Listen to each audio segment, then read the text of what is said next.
Bienvenidos y bienvenidas al programa Sobre la Mesa, una producción del Centro de Investigación en Estudios Políticos con el canal UCR.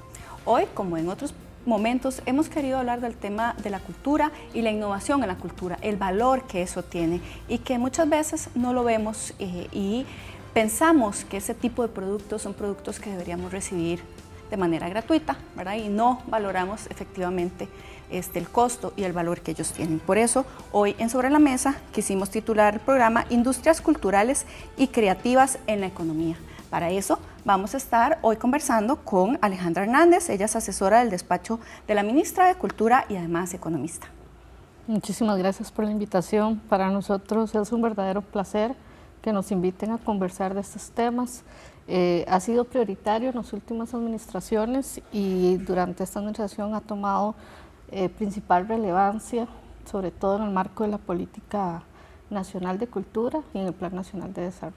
Claro, también vamos a estar conversando con Sebastián Vázquez Vargas, que es gestor de emprendimiento de la Agencia Universitaria para la Gestión del Emprendimiento, AUGE, de esta casa de estudios.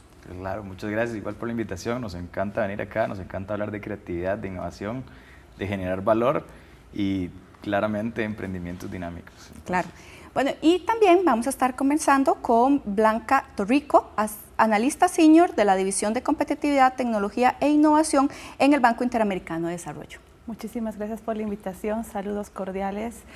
Para el Banco Interamericano es muy importante también hablar de este tema que es tan interesante y que el banco ha venido trabajándolo de la mano de los gobiernos de Latinoamérica desde hace varios años, muy amable. Bueno, para empezar entonces vamos a ver la cápsula de contextualización que nos prepararon para el programa de hoy.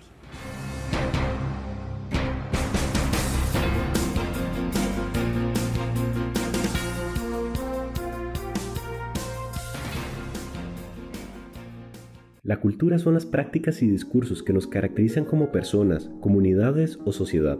Todas y todos hacemos cultura de muchas maneras, aunque suele estar asociada normalmente a actos culturales que tengan que ver estrictamente con el arte. Pensamos que una obra de teatro es cultura, pero que las camisas serigrafiadas de la tienda que está en la esquina no representan ningún acto cultural.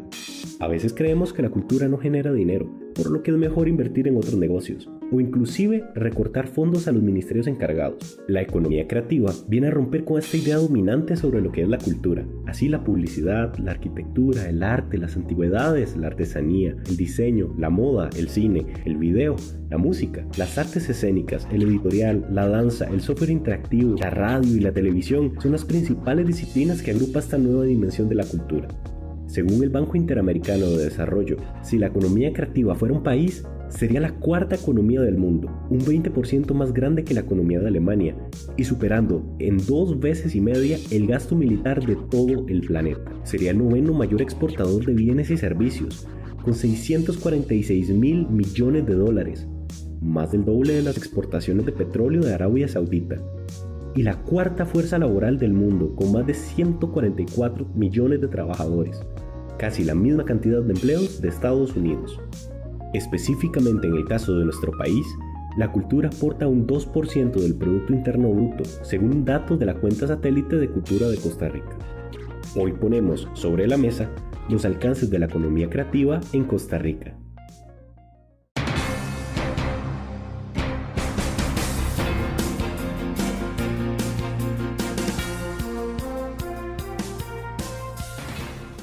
Blanca, tal vez podríamos iniciar explicando el concepto, ¿verdad?, de economía creativa y también por qué se le llama economía naranja. Sí, claro. Hay varios conceptos que están circulando a partir de todos los organismos internacionales que investigan el tema. Y el Banco Interamericano lo que ha tratado es como de conjuncionar la mayoría de estos conceptos en una definición particular. Para el Banco Interamericano de Desarrollo definimos la economía creativa como ese grupo de actividades a través de las cuales las ideas se transforman en bienes y servicios culturales y creativos y que estos pueden estar asociados a derechos de propiedad intelectual. Con esto lo que estamos haciendo es reconocemos a la creatividad como una cultura, como parte de la innovación, y la vinculamos, al vincularla con derechos de propiedad intelectual, le estamos dando este especial vínculo con los derechos del autor y también las vinculamos con lo que serían las demás cadenas de valor, porque la cultura creativa, la economía creativa, también deviene en cadenas de valor y genera progreso. Claro. En ese sentido, Alejandra,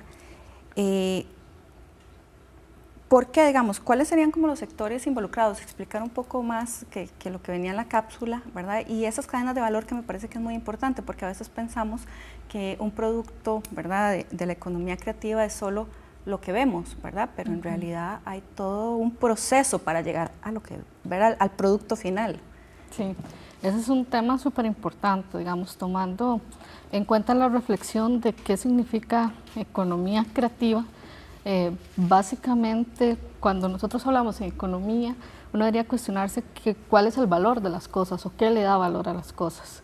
Hay un autor que es muy interesante, Trosby, que habla de que el valor de la cultura es intrínseco. ¿Qué quiere decir eso? Que tiene valor en sí mismo, pero además tiene cualidades para anidarse con otras formaciones de capital, formación de capital simbólico, formación de capital humano, económico, social. Entonces, a partir de ahí es que la sectorización y la conceptualización de los sectores ha sido diferente en diferentes momentos de la historia y en diferentes organismos o entidades mundiales sobre qué sectores deberían de participar en la economía creativa.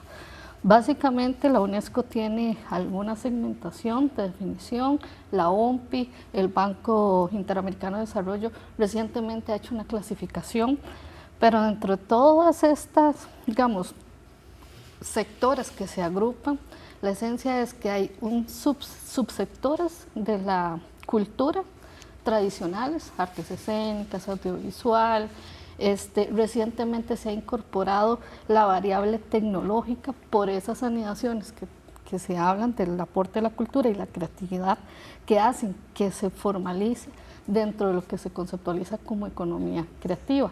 E incluso el Banco Interamericano de Desarrollo va más allá, incorporando el concepto de deportes dentro de lo que es economía creativa. Entonces, digamos, conceptualizaciones y sectorizaciones hay muchas. La esencia es cómo estos subsectores de la cultura se agregan valor dentro de lo que es la innovación y la creatividad. Digamos, por ahí va un poco. Claro. Blanca, creo que usted tenía una imagen de cómo es que el banco trabaja, digamos, los sectores. Si la pudiéramos colocar para que usted nos la explique, ¿verdad? Gracias. Para, digamos, seguir en la misma línea de cómo es que vemos, ¿verdad?, quiénes están en economía creativa. Gracias. Es básicamente siguiendo un poco lo que dice Alejandra. Hemos intentado en el Banco Interamericano, en nuestra última investigación sobre políticas públicas para economías creativas, que está disponible en línea en la página web del BID, hemos tratado de hacer como un organigrama de cómo está configurado el ecosistema naranja, ¿no? El ecosistema creativo naranja.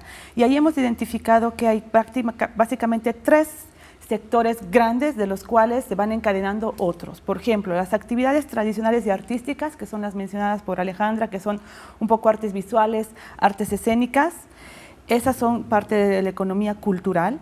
Luego viene la industria creativa en sí, que está conformada por industria cultural, que a su vez tiene artesanía, editorial, audiovisual, fonografía, y las creaciones funcionales, que son diseño de interiores, joyería, software, videojuegos, moda, etcétera.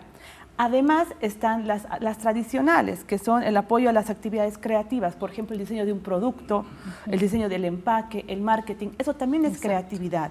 Claro. Y todas estas generan lo que se llama el ecosistema creativo naranja o el ecosistema de la economía naranja. Esta es la definición que el banco ha tratado de impulsar, que está impulsando ahora como una visión integral de todas estas creatividades, de toda esta industria creativa que puede generar este ecosistema. Claro. Algo que acaba bueno, que han planteado tanto Blanca como Alejandra es el tema de la creatividad, y en ese sentido, Sebastián, a mí me gustaría que usted nos explicara la diferencia entre creatividad e innovación y cuál es la relación, ¿verdad? Porque digamos, es un sector que constantemente está innovando, ¿verdad? Y eso como que se nos olvida o no le damos un valor a lo que implica, digamos, esa innovación en este sector. Claro, más como decía Alejandra, digamos, la creatividad implica generar valor y generar valor en cualquier área. Entonces ahí es donde empieza uno a decir qué es creatividad, qué es innovación y cuándo es que una deja hacer la otra o son lo mismo. Básicamente, creatividad es como un músculo, lo vemos nosotros, en el que todas las personas tienen un poco de creatividad y todas pueden ejercerlo. Hay unos que ya son más musculosos en esto que otros, pero esta creatividad agrega valor y cuando se agrega valor en áreas donde usualmente uno no creía que puedan calzar cosas es donde empezamos a ver innovación diferente. Entonces aquí puede ser desde modelos de negocio con industrias tradicionales. Entonces si uno cambia el modelo de negocio a una industria tradicional, tenemos una idea innovadora. O si combinamos tecnología para una área donde no se está trabajando tecnología, tenemos también innovación. Entonces hay muchas maneras de ver innovación, pero más que todo la innovación podría ser de cómo uno combina elementos que no parecían que podían estar juntos. La creatividad es una herramienta que nos va a ayudar a esto, más bien. Claro, estamos acá en Sobre la Mesa analizando el tema de industrias culturales y creativas en la economía con Alejandra Hernández del Ministerio de Cultura, Blanca Tenorio del BID y Sebastián de Auge de la UCR. Vamos a una pausa y ya regresamos.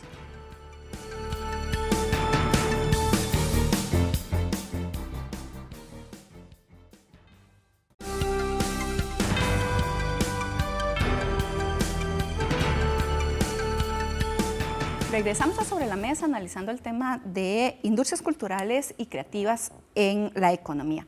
Antes de ir a una pausa, Sebastián nos estaba explicando un poco la diferencia entre creatividad e innovación, ¿verdad? Y eso creo que es además muy importante. Pero yo también quería preguntarle, Sebastián, porque un poco lo que, ¿verdad? Buscando información nos damos cuenta que este sector particularmente está siendo muy abordado por personas jóvenes, ¿verdad? O sea, evidentemente hay de todos los sectores, pero en este momento, digamos, hay como un nicho ahí de mercado en personas jóvenes. ¿Por qué es que una podría pensar que esta economía naranja recibe tan poca atención de los gobiernos o el entorno, digamos, en general social?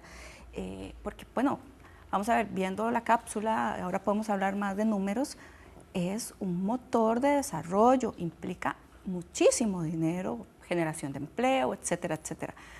¿Por qué no tiene como no siente como ese empuje que podría tener un sector, digamos, que está en crecimiento?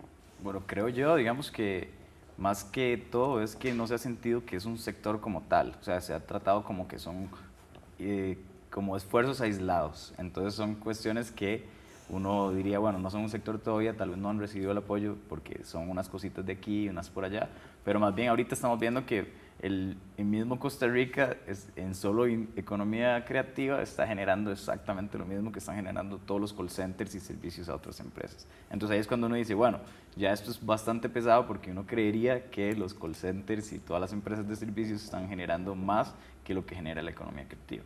Y aquí es donde entran los jóvenes, que uno dice, bueno, ¿por qué tantos de jóvenes? Y creo yo también que va ligado a sentirse independiente, a usar más esa creatividad y decir, bueno, ¿cómo yo puedo generar cosas que todavía no existen? Y ahí es donde entra también las mismas áreas de la creatividad o de las profesiones que existen, de las ciencias sociales, la fotografía, las artes escénicas, video, diseño, todo esto, a aportar donde usualmente no han aportado. ¿Y será que en algún momento más bien nos aprovechamos de las personas jóvenes que vienen como con todas esas ideas de creatividad y los que estamos más viejitos es como, ¿verdad? Para dar no necesariamente un empleo en las condiciones que se dan, o eso no es tan de esa manera, Sebastián? Bueno, ahí no sabría decirlo, así como tal, sí creo que más bien los jóvenes sí están viendo una perspectiva diferente sobre las cosas, sobre las mismas soluciones, empresas, las profesiones, y ahí es donde vemos que solo, de hecho esto viene del BID, que es que las empresas como Spotify, como Instagram, como YouTube, vienen de gente que tiene un perfil probablemente creativo, que son o diseñadores o desarrolladores de software. El mismo Facebook, por ejemplo, también, y usualmente tienen un perfil joven también. Entonces ahí es cuando uno dice, los jóvenes están cambiando un poco las cosas. También, Alejandra. También hay que tener, digamos, como el contexto desde cuándo se está conceptualizando la economía creativa, ¿verdad? Es un concepto realmente muy, muy nuevo. Sí. En los años 40 los primeros elementos eran de pura difusión cultural y de hecho la institucionalidad pública estaba abocada a eso a nivel mundial. Y es hasta el 1990 donde Inglaterra y Australia empiezan a conversar sobre economía creativa porque sus mercados de capital le permitían hacer una formación de esa línea, ¿verdad? Ese concepto llega a Costa Rica hasta 2005, empezó la UNESCO a hacer algunas inmersiones en medición de estadísticas culturales. Ni siquiera estaba pensando en el concepto de, se hablaba de industrias culturales, pero muy lineales, ¿verdad? Artes escénicas, como muy en bloque, ¿no? Este nuevo modelo que es más, además, ¿verdad? Horizontal. Perdón, era como para hacerla visible, no para Claro, desarrollar no la para economía hacer creativa. encadenamientos ni desarrollar. Y sí es cierto que hay un debate pendiente, como toda nueva idea, nueva industria, sobre los riesgos de la economía naranja en términos de empleo joven, ¿verdad? Porque sí existe una rotación muchísimo más rápido de la empleabilidad, de acomodarse en mercados, pero eso es una discusión que está, digamos, trascendiendo a todas las industrias. Realmente no es solo atinente a la economía naranja, por la generación de nuevos empleos, Claro, por eso es que ¿verdad? yo lo preguntaba, porque me daba como la idea que podía ser que en algunos sectores se estuviera, digamos, generando empleo precario, más bien para población joven, ¿verdad? Pero bueno, ya Alejandra nos lo responde en el sentido de que, bueno, apenas estamos empezando como para poder tener muchos datos, pero bueno, Blanca también quería decir algo. Sí, ahí quería hacer una precisión y un poco irme a la pregunta anterior. Nosotros pensamos que la economía o la creatividad es considerada una innovación en sí, es considerada una innovación, pero lo que llamamos es innovación blanda. No es la innovación de tecnología donde tú le pones ciencia, tecnología y creas una computadora maravillosa. La economía creativa, las industrias creativas son en sí también una innovación blanda, porque estás agregándole valor de diseño a un bien, por ejemplo, el bien en los trabajos manuales en cuero, estás agregándole ese diseño y esa innovación y le estás generando este tipo de ganancia al productor, lo cual genera también la idea de innovación blanda. Con respecto al trabajo de la juventud en relación a la creatividad, claramente los jóvenes de por sí son más descubridores y les gusta mucho explorar, ¿no? Y les gusta mucho entrar en este tipo de mejorar su creatividad. Y ahora se está empezando a incluir mucho las tecnologías de la cuarta revolución industrial, ¿no? Las que ya están vigentes en la actualidad. Entonces ya los jóvenes tienen tendencias a utilizar estas tecnologías como para generar productos nuevos, por ejemplo, las industrias audiovisuales o las de videojuegos, ¿no? Blanca, tal vez para digamos, trascender un poco sobre esto que estamos hablando, ¿qué se puede hacer, digamos, para aprovechar ese potencial, ¿verdad? Para generar negocios, ¿por dónde empezar, digamos, para emprender y cultivar, digamos, la economía creativa? ¿Qué está haciendo el BID? Para que después Sebastián y también Alejandra nos digan qué se está haciendo en cada una de las instancias. ¿Por dónde empezar? ¿Qué es lo que estamos haciendo, además desde las diferentes instituciones que representan? Claro que sí. Un problema que tiene la economía naranja al ser innovación blanda es el mismo problema que tiene la innovación en general. Tenemos estas fallas de mercado, ¿no? En las que somos víctimas de las fallas de mercado. Claro. Por ejemplo, el tema de propiedad intelectual puede ser una complicación para la gente que está haciendo creaciones. Lo mismo le pasa con la innovación la innovación tradicional. En ese sentido, este tipo de retos son los que está tratando de atender el Banco Interamericano de Desarrollo con diferentes programas y diferentes alianzas. Por ejemplo, te explico una. Estamos trabajando con las alianzas que tenemos con el MIT Lab para generar, utilizando la cadena de blockchain para colaborar con los músicos, para que ellos puedan acceder directamente, músico, comprador de la música, sin intermediarios, ¿no? Este proyecto que estamos desarrollando, un proyecto piloto que hemos desarrollado con países del Caribe, nos está permitiendo querer replicar la misma historia en otros países, y ya estábamos conversando también un poco con el ministro la ministra de acá de Culturas para ver si podíamos explorar ese tipo de trabajo, ¿no? Una cosa que hace el BID. Adicionalmente, el BID está trabajando cercanamente con el Ministerio de Cultura en la colaboración de las estrategias de políticas públicas que pueden generar al mejoramiento de la economía creativa, de este ecosistema que es un ecosistema que consideramos tan importante como el ecosistema tradicional. Estamos trabajando por medio de asesoramientos técnicos, cooperaciones técnicas, y también tratando de investigar, como es la publicación que he mencionado anteriormente, en cuál es el estado actual. Porque el problema que tenemos en Latinoamérica en general es que el estado actual de los indicadores en temas de economía creativa, cuánto aporta a la economía, cuánto necesita del apoyo de la economía en sí para generar más recursos, todavía están un poco escasos, por lo mismo, por lo novedoso de la economía creativa. Entonces el trabajo del banco también va por el lado de la investigación y del asesoramiento. Alejandra, desde el Ministerio de Cultura, ¿qué estamos trabajando en ese sentido para ayudar a las personas que quieren desarrollarse en la economía creativa? Hay varias iniciativas que se han desarrollado de manera paralela. Por una parte están los fondos de apoyo directo para el proceso creativo, como el Fondo del Fauno, ProArtes, que es una inyección de capital directa, ¿verdad?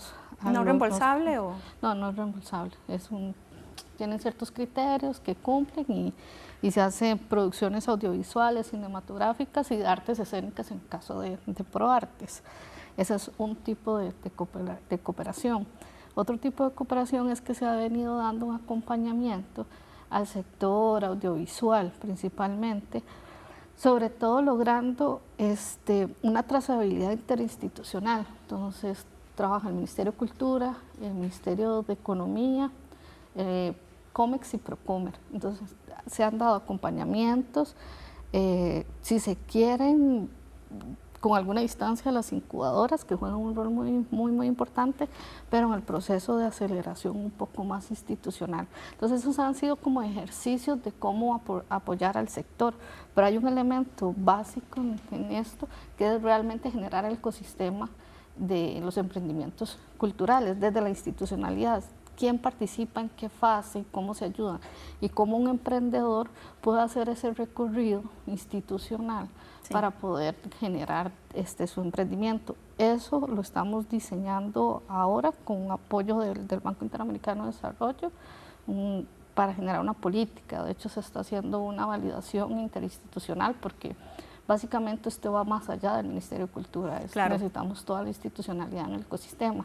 Y un poco lo que conversábamos ahora es que en muy poco tiempo se ha ido alineando todas las instituciones en función de eso, y ahí es donde uno ve la relevancia que ha tomado la economía creativa. Claro, y ya usted nombraba el tema de las incubadoras, y en ese sentido Auge, ¿verdad? Que ¿cómo lo está trabajando? ¿En dónde está apoyando a las personas que quieren emprender? ¿Cuáles son, verdad, esos puntos, digamos, importantes en los cuales hay que apoyar? Bueno, claro, sí, nosotros ahorita como agencia de emprendimiento, de los proyectos que tenemos, cerca del 20% son de industria creativa también, entonces hay mucho que estamos apoyando emprendimientos especiales, digamos, que estamos viendo. Algo que hemos notado con emprendimientos no solamente creativos, sino en general, pero pasa mucho con los creativos, es que dicen, ya tengo una solución, ya sé lo que quiero hacer, es una obra de teatro, es un video, es lo que sea, y es muy bonito, pero uno después dice, bueno, ¿cómo se va a vender? ¿Cómo se va a mover? ¿A quién se lo vas a hacer? O sea, ¿cómo lo vas a mover en el mercado? Y ahí es donde entramos nosotros a decir, bueno, hay que hacer que esto se convierta en un negocio y no solo de generar una solución para alguien, sino de venderla, moverla, generar clientes, crear toda una empresa y un proceso alrededor de esto.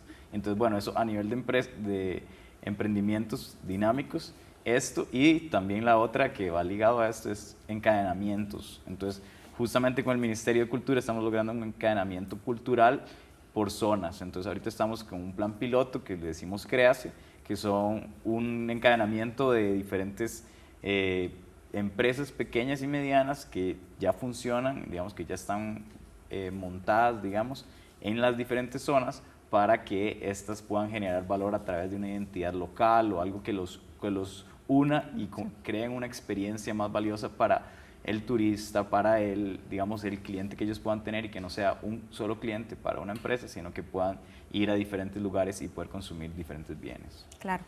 Estamos acá en Sobre la Mesa, Industrias Culturales y Creativas en la Economía. Vamos a una pausa y ya regresamos.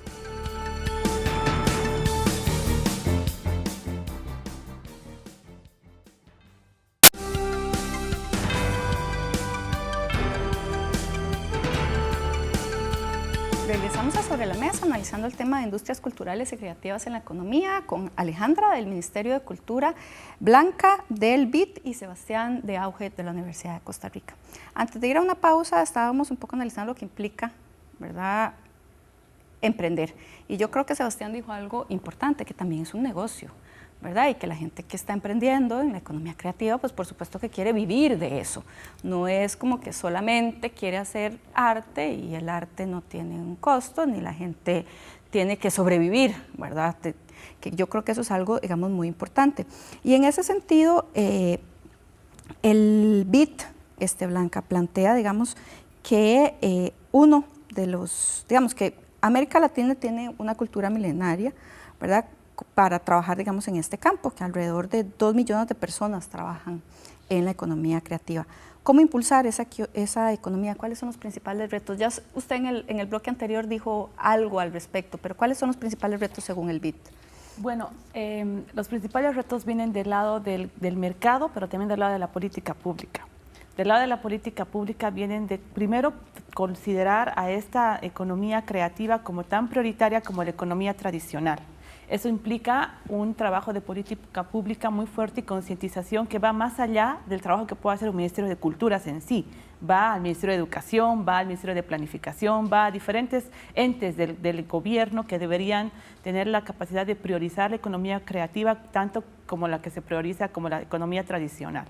Esto implicaría que los gobiernos podrían generar subsidios o fondos o centros de investigación cultural que puedan generar más personas que tengan que trabajar con la parte creativa. Eso sería como una parte de política pública, además de, por supuesto, fomentar el tema de derechos de propiedad intelectual, que para el tema creativo es muy importante, ¿no? Claro. Eso es por un lado, del lado del gobierno.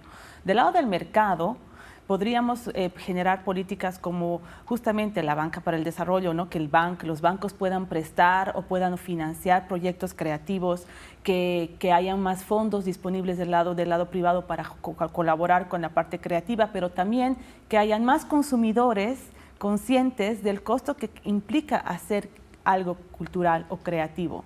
Que si hay una diseñadora de modas que tiene una cartera de cuero maravillosa con un estilo genial, se pueda pagar lo mismo por esa cartera que lo que se paga por un teléfono celular de última generación. O sea, generar el valor entre ambas creatividades, tanto una tecnológica como una cultural, es muy importante y eso viene del lado del mercado, pero también del lado del gobierno. Claro, también el tema efectivamente de visibilizar el aporte que tiene, ¿verdad?, toda la economía creativa a la economía costarricense. Y en ese sentido, ahí me gustaría, Alejandra, ¿por qué fue necesario, digamos, la cuenta satélite? ¿Y qué es la cuenta satélite? Yo creo que eso es algo importante en Costa Rica y que creo que es algo, digamos, que probablemente no en todos los países lo tengan. Sí, efectivamente. La cuenta satélite nace como una necesidad, efectivamente, de poner en valor el aporte del sector cultura a la economía nacional. Se hizo entre el año 2011 y 2013 que se crea la unidad de cultura y economía dentro del Ministerio de Cultura y con el apoyo del Banco Central, del Instituto Nacional de Estadísticas, de las universidades, logra aterrizarse el modelo con el cual se iba a determinar qué sectores componían la economía cultural, si se quiere llamar así. En ese establecimiento, las relaciones y las mediciones que se hacen son muy importantes a nivel institucional. ¿Por qué? Porque ayuda a que la institucionalidad empiece a visibilizar en sus cuentas las variables que son atinentes al sector cultural. Te pongo un ejemplo. La contabilidad de las cuentas SIU, que son las cuentas de las industrias uniformes, que es un sistema internacional de contabilidad, tiene niveles de desagregaciones. Entonces, en Costa Rica se manejaba el nivel 3 de desagregación. Eso que implicaba que todas las actividades que eran culturales estaban agregadas a otras industrias. Entonces no podíamos evidenciar el aporte de las editoriales, no podíamos ver el sector musical, claro, porque se consideraba que era tan pequeño que era mejor agruparla dentro de la industria de papel o dentro de la industria recreación, se llama. Entonces ahí puedes encontrar... En recreación metían cualquier todo. cosa, ¿verdad? Sí. Entonces, el esfuerzo que hace esta unidad del Ministerio de Cultura de extraer esas variables es el que pone en valor realmente como primer paso la economía de actividades culturales. Y es a partir de ahí que se pueden establecer diálogos interinstitucionales, porque entonces ya dentro del Banco Central, de hecho es la primera cuenta satelital que logran hacer de las cuentas nacionales. Hay un equipo dedicado a hacer y darle monitoreo, y además hay un equipo establecido interinstitucional que valida esos datos, que tienen, digamos, todo el cuidado y lo demás. Eso que usted acaba de decir también es muy importante, Alejandra. ¿Por qué se logró, ¿verdad?, generar esa cuenta satélite tan rápidamente? Porque en realidad no es una economía que tenga tanto tiempo. Porque, digamos, yo haber sido parte de la discusión de generar una cuenta satélite desde hace más de 15 años en el tema de trabajo doméstico no remunerado, y seguimos sin tener cuenta satélite, pero esta se logró rápidamente. Bueno, relativamente sí, comparado sí, con otras, digamos. Es un esfuerzo que se empezó en UNESCO desde el año 2005, cuando traen el marco de estadísticas mundiales de cultura. Entonces, a partir de ahí se empieza a hacer como ¿cuál es el marco de estadísticas en Centroamérica de cultura? Y yo siempre molesto un montón, porque yo participé en ese estudio. Entonces era como, uno se sentaba y tenía que hacerlo conceptualmente, porque no se podía poner ningún valor, no habían valores como para uno poder asociar y decir.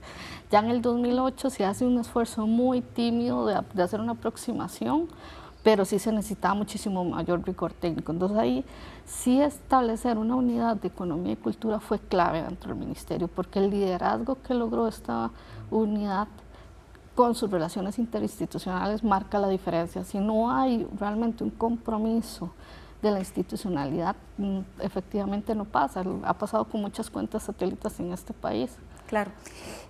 Solo un dato, digamos, que tenemos aquí, el aporte de los 8 sectores medidos en 2012, que es un dato, digamos, ya un poco viejito, fue de, bueno, voy a decir los millones, sino que representa el 2.2 del PIB nacional, es decir, no es cualquier cosa, es mucho lo que se está desarrollando.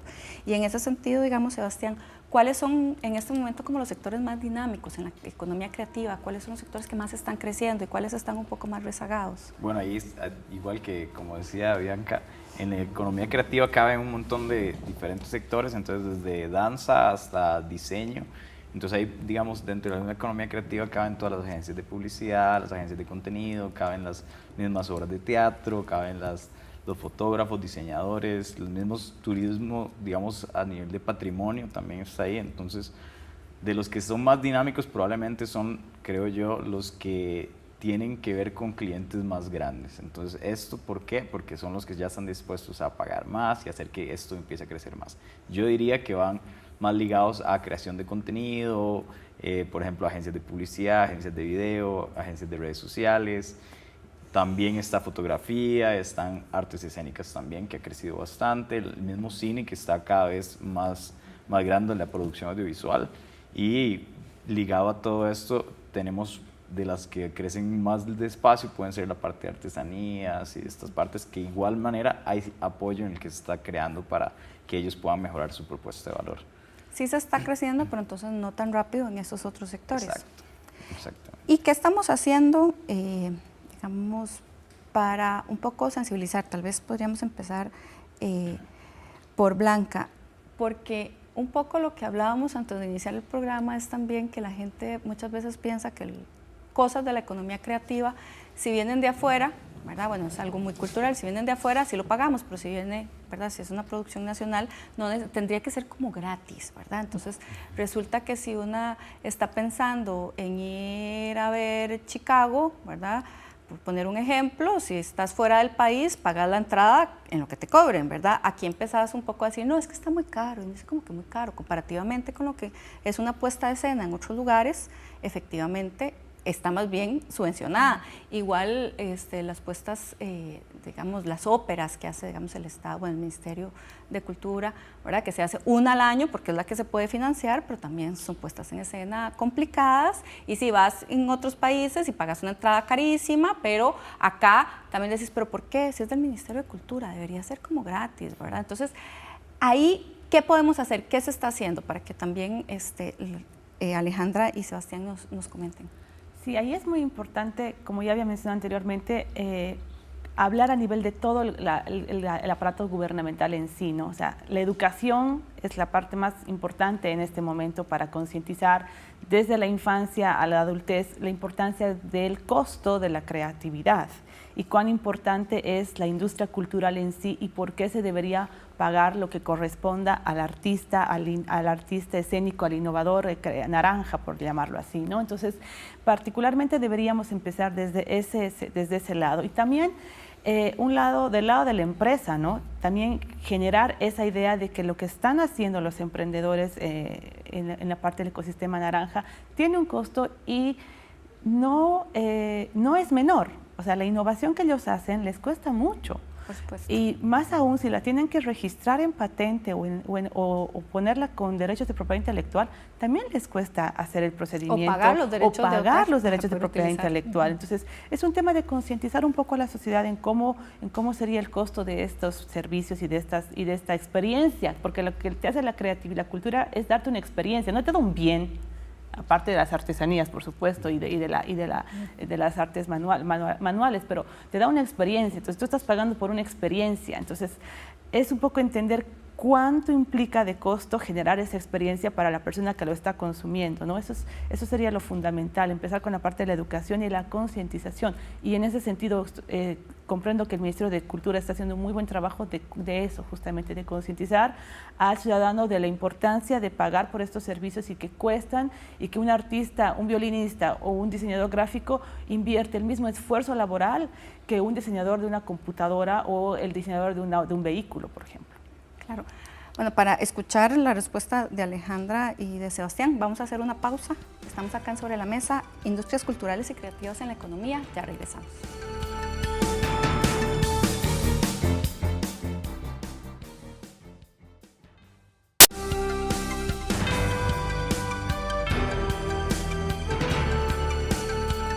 Continuamos en Sobre la Mesa, Industrias Culturales y Creativas en la Economía. Antes de hacer una pausa, Blanca del BID nos estaba, digamos, un poco explicando también qué es lo que podríamos hacer para que también culturalmente cambiemos la idea de que no tiene un valor, ¿verdad? Y que efectivamente le demos el valor que tienen todos los productos de la economía creativa. En ese sentido, digamos, Alejandra, ¿qué es lo que está haciendo un poco también el Ministerio de Cultura en esa línea?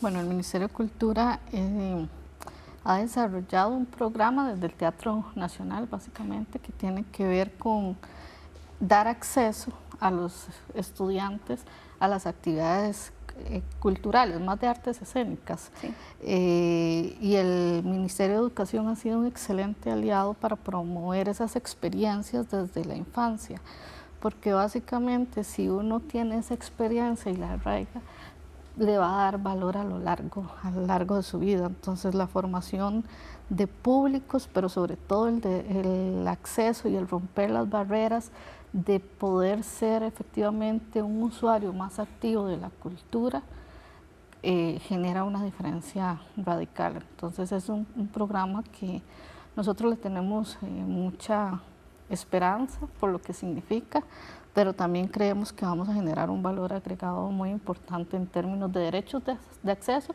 y formación de públicos en el largo plazo.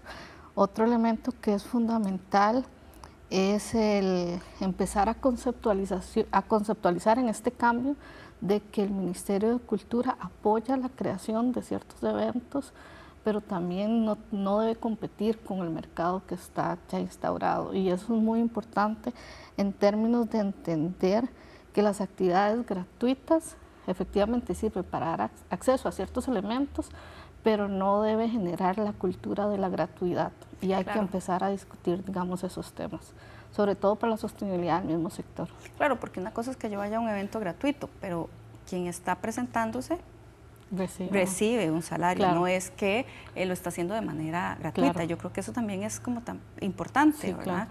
Desde Auge, Sebastián, en ese sentido, ¿qué se está haciendo? ¿Se está haciendo algo? Claro, se está haciendo un montón, más bien. O sea, ahorita somos la agencia de emprendimiento más grande de toda la región, es decir, somos los que tenemos más empresas en incubación en Costa Rica y todos los países cercanos. Entonces, esfuerzos hay un montón, retos hay un montón, pero estamos haciendo un montón por hacer.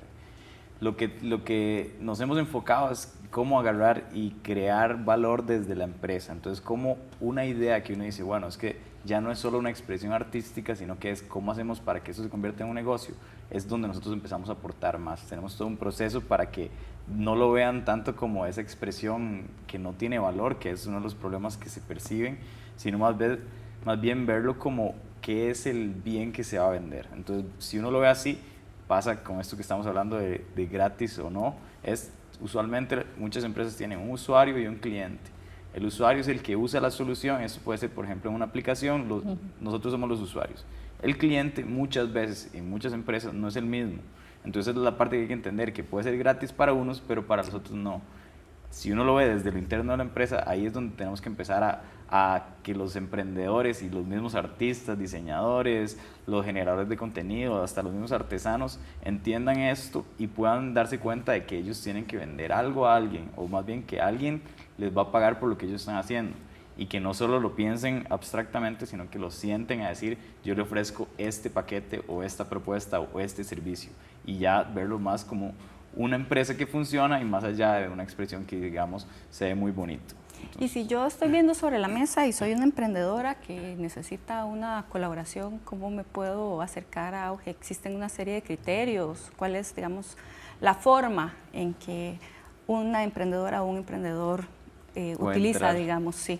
Claro, ok, no, perfecto. Más bien, si están interesados, nosotros que somos la agencia de la U, entonces estamos a la par de la U y funcionamos con un pie adentro y un pie afuera, digamos, tenemos aliados a lo interno y aliados a lo externo, entonces eso nos ha dado un chance buenísimo en aliados y en todo. Si se quieren incorporar al proceso que tenemos, es abierto para todos los interesados, pueden llamar, pueden ingresar a nuestro sitio web que es augeucr.com y hay un botón que dice postular y tenemos una fase especial para todos los que quieren, si tienen una idea, si ya tienen un emprendimiento funcionando, si no saben si tienen que arreglar cosas, estamos con las puertas abiertas para ver cómo les podemos aportar en esto y tenemos el proceso para eso.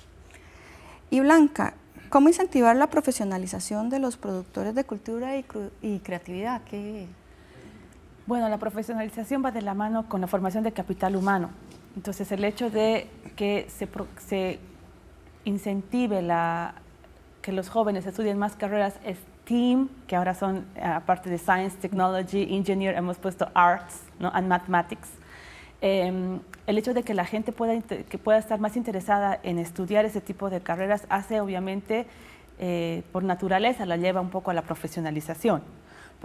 Y para la formalización, el trabajo, por ejemplo, que está haciendo Auge en generar estas empresas que pueden después terminar siendo empresas grandes, ahorita están como en incubadora o en pyme y pueden llegar a ser grandes a través de los productos que estarían ofreciendo, también es otra manera en generar esta profesionalización.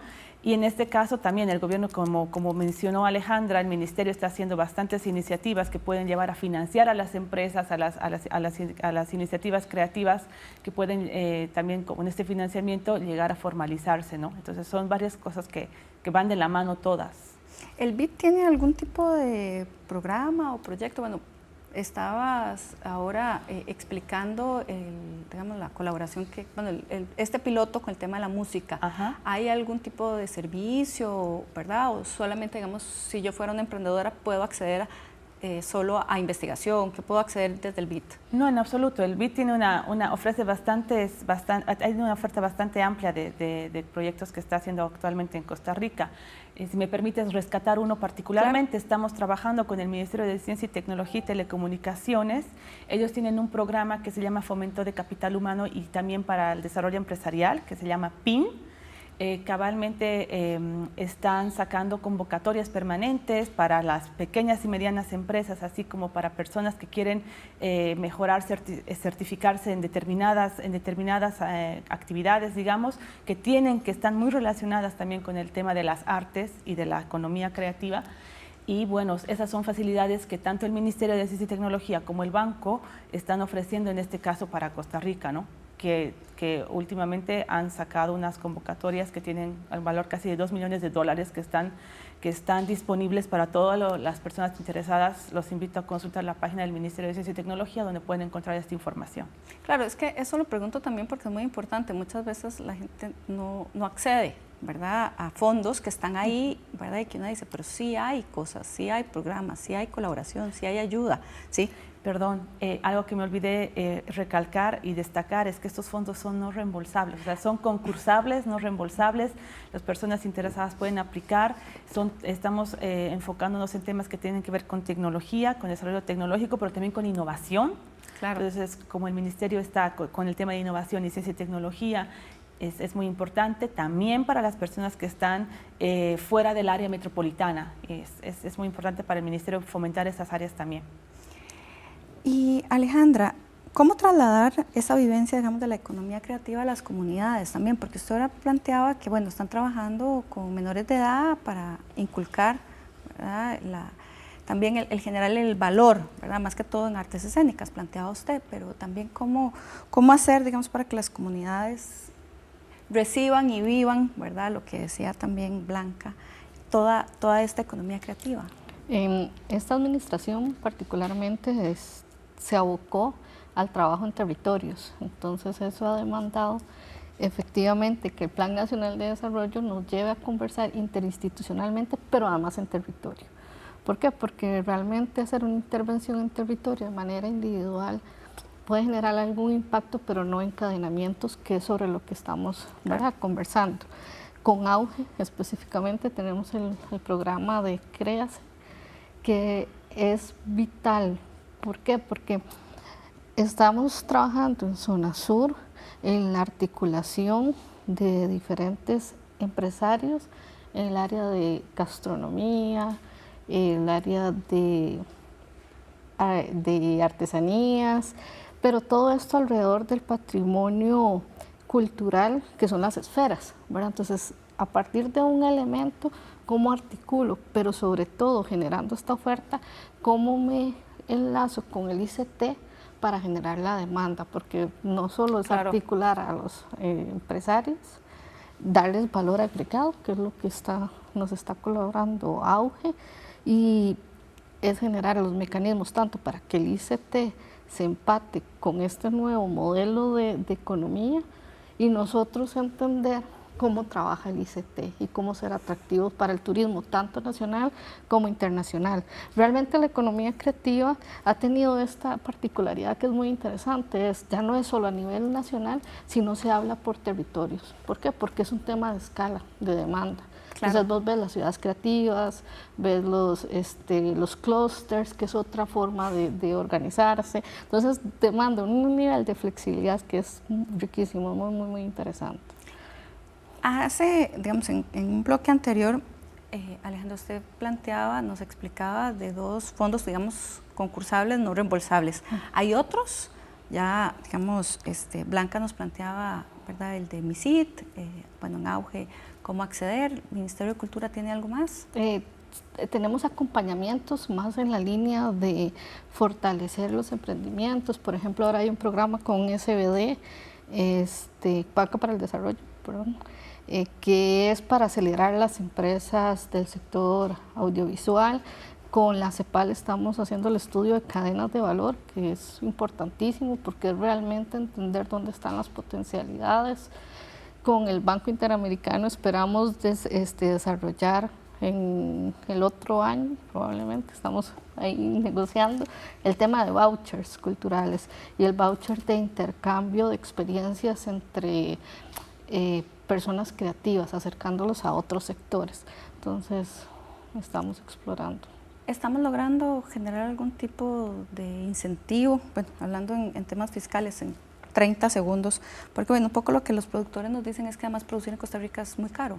¿En el tema de economía creativa hay algo o estamos apenas empezando? El tema de los fondos es importante, pero sobre todo es importante el desarrollo del ecosistema, porque más allá que hacer una exoneración es dar el encadenamiento para poder dar el brinco al mercado, si no es como muy difícil solo exonerar y cómo hacer la introducción al mercado. Entonces estamos trabajando más bien en generar el ecosistema y mejorar, digamos, el mercado. Que esa ha sido la práctica mundial además. Claro. Bueno, muchísimas gracias Alejandra, Sebastián y Blanca por haber estado aquí en Sobre la Mesa. Hoy que analizamos industrias culturales y creativas en la economía y a ustedes en sus casas, muchísimas gracias, les esperamos la próxima semana.